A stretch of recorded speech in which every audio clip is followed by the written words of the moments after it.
오늘 우리에게 주시는 하나님의 말씀은 신약성경 마태복음 4장 3절에서 4절에 있는 말씀입니다. 제가 이 계시의 말씀을 봉독하겠습니다. 들으실 때 다 함께 살아계신 하나님의 음성을 들으실 수 있기를 바랍니다. 시험하는 자가 예수께 나와서 이르되 내가 만일 하나님의 아들이여든 명하여 이 돌들로 떡덩이가 되게 하라.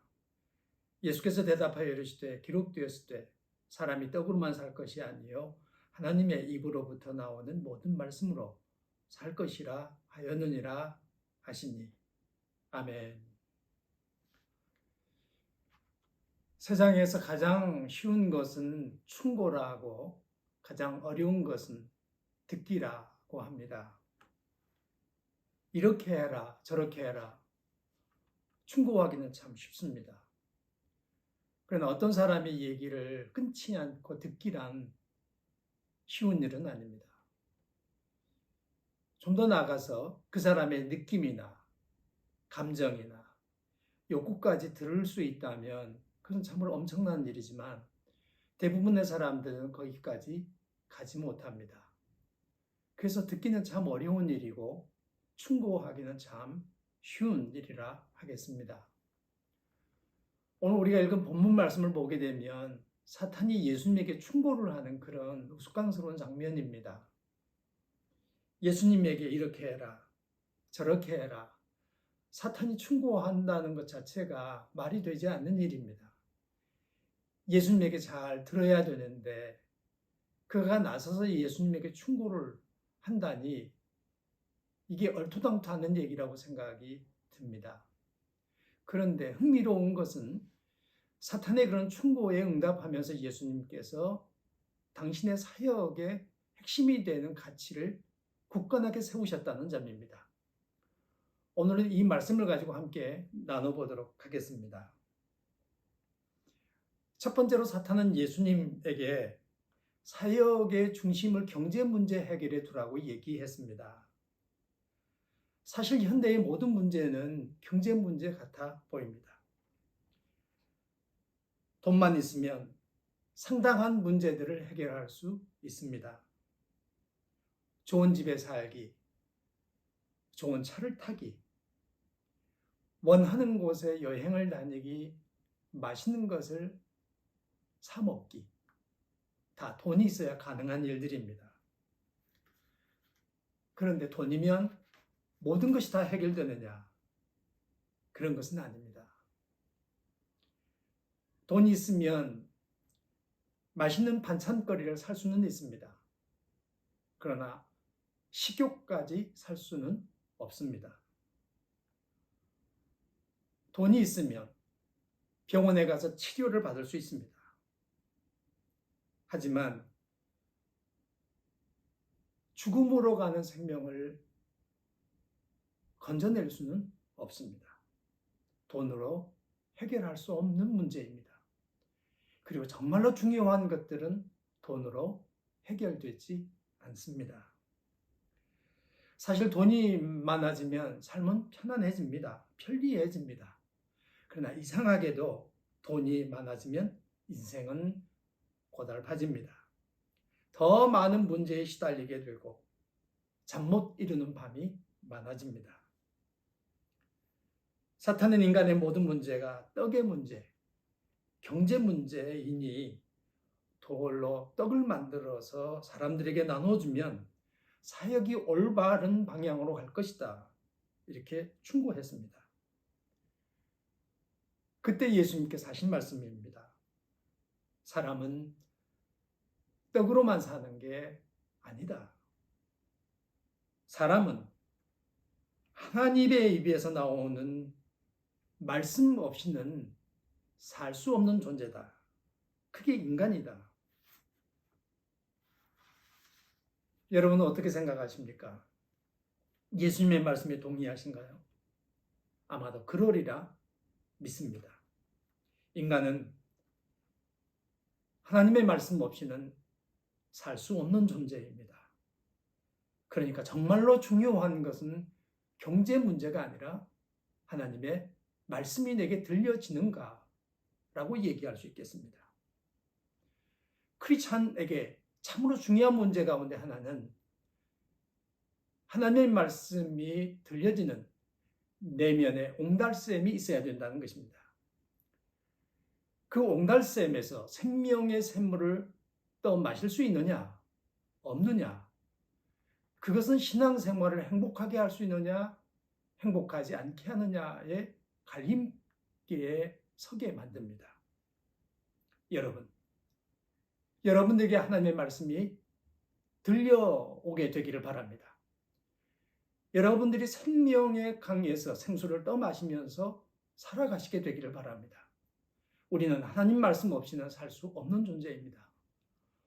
돈이 많아진다고 우리 인생의 문제가 다 해결되는 게 아닙니다.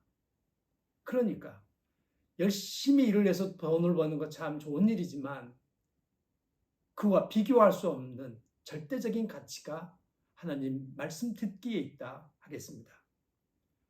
그러므로 여러분, 성경을 펴서 성경 말씀을 읽든지 설교 말씀을 듣든지 아니면 성경을 풀어놓은 또 다른 책들을 보든지 어떤 방법으로든지 하나님의 말씀을 들으셔야 합니다.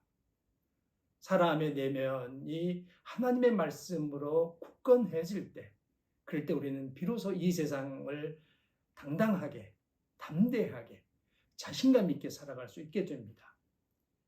예수님께서는 사탄에게 분명하게 얘기합니다. 사람은 떡으로만 사는 게 아니다. 그렇죠? 여러분, 밥만 먹고 사는 게 아닙니다. 밥만 먹어서 살 수는 없습니다. 밥 말고도 또 다른 것들이 여러분들에게 필요하지 않습니까? 다른 사람이 나를 인정해 주는 것, 다른 사람이 나를 사랑해 주는 것, 얼마나 귀한 것입니까? 밥만 먹는다고 모든 게 해결될 것처럼 얘기하는 것은 사탄이 우리를 너무나도 우습게 생각하는 것입니다. 예수님은 그것을 간파하셨습니다. 그리고 당신의 사역의 중심은 경제 문제 해결에 두지 않을 거라고, 하나님 말씀을 바로 전하는 데 둘 거라고 말씀하셨습니다. 그리고 예수님은 그 길로 가셨습니다. 여러분, 우리 어떻게 살아가야 될까요? 우리 그리스도인들은 하나님의 말씀을 듣고 그 말씀을 전하며 살아가야 됩니다. 너무 많은 사람들이 이 생명의 말씀이 없어서 배고파합니다. 갈 바를 알지 못합니다.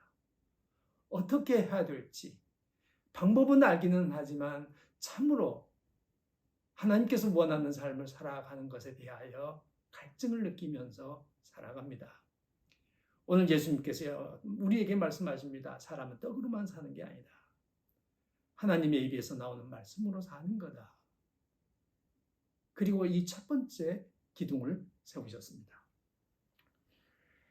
두 번째, 사탄은 예수님에게 성전 꼭대기에서 뛰어내리라고 했습니다.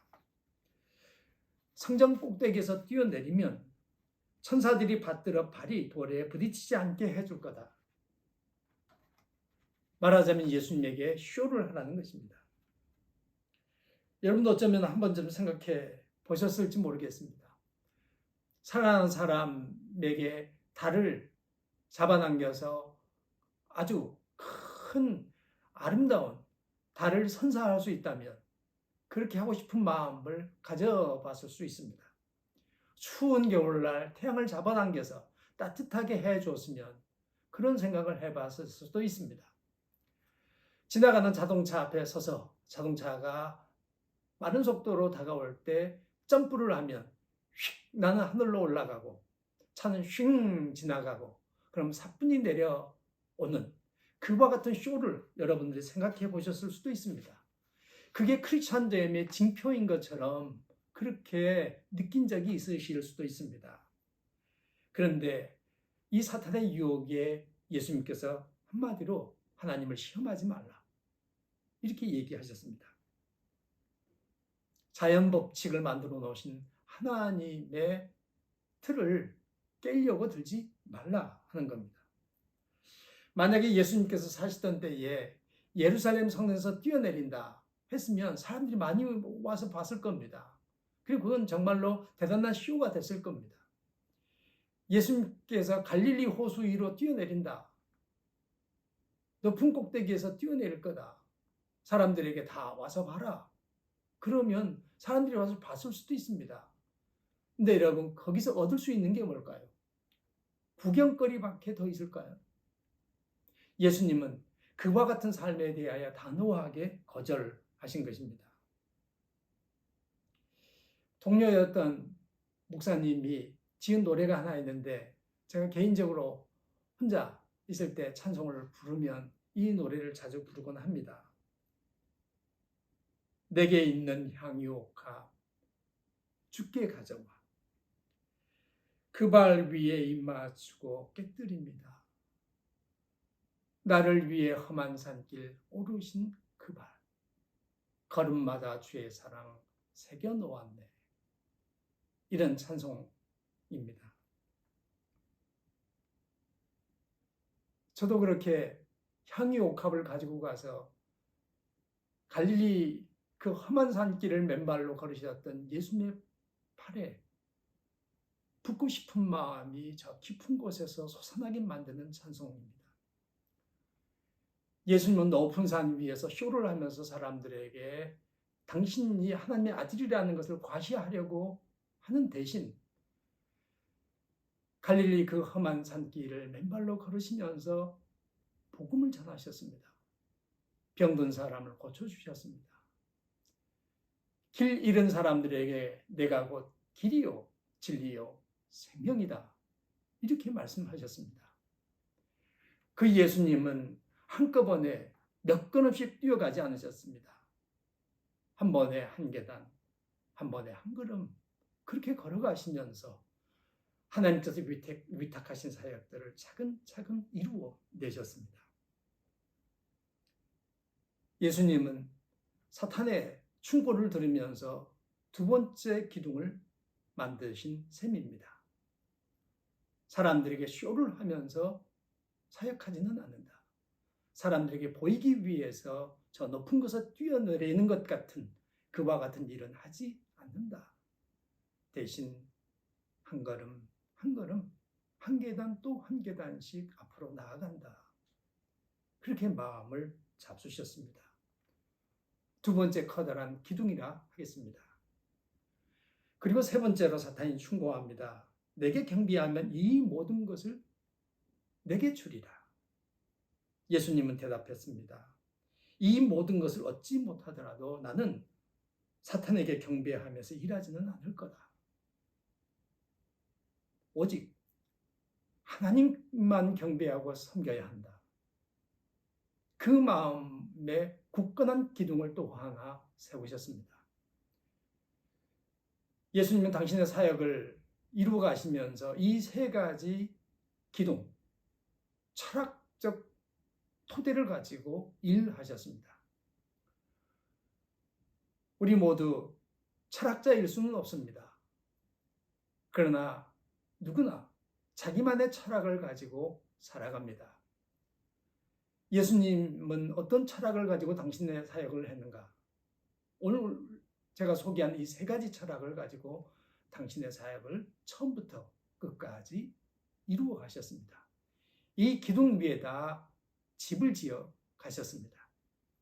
더 많은 사람들이 와서 쉬고 그리고 행복한 삶을 살아갈 수 있는 근간을 만들어내셨습니다. 여러분, 우리도 예수님께서 가셨던 그 길로 가십시다. 경제가 모든 문제를 해결해 주던가요? 그렇지 않습니다. 돈이 많아지면 삶은 편리해지겠죠. 그러나 진짜 문제는 돈으로 해결되지 않습니다. 자랑하기 위해서 살아가나요? 나를 과시하기 위해서 살아가나요? 그게 정말로 우리 삶을 기쁘게 할까요? 아닙니다.